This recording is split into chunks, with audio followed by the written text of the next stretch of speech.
హల్లెలూయా.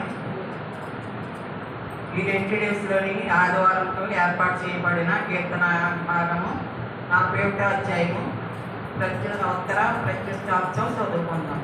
వేదనను కటాక్షించేవాడు ధన్యుడు. ఆపత్కాలమందు యెహోవా వానిని తప్పించును.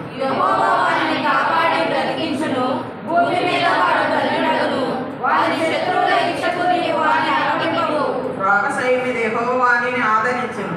రోగము కలుగగా నీవే వానిని స్వస్థపరచుదువు.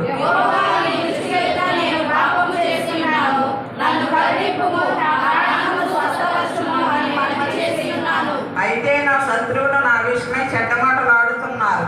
వాడు ఎప్పుడు చచ్చును, వాని పేరు ఎప్పుడు మాసిపోవునని చెప్పుకొనుచున్నారు.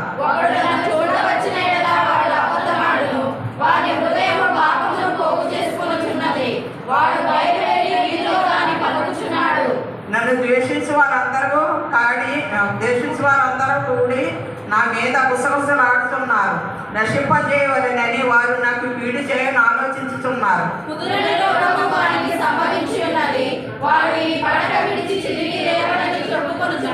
నేను నమ్ముకుని నా విహితుడు బయట భోజనం చేసిన వాడు నన్ను తన్నుటకై తన మడిమనెత్తాను.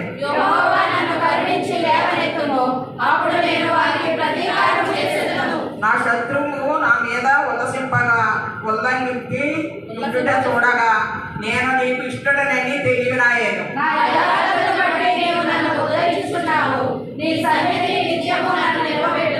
ఇశ్రాయేలు దేవుడైన యెహోవా శాశ్వత కాలం నుండి శాశ్వత కాలం వరకు స్తుతింపబడును గాక. ఆమేన్, ఆమేన్, ఆమేన్. దేవుడు తన పరిశుద్ధ వాక్యమును దీవించును గాక.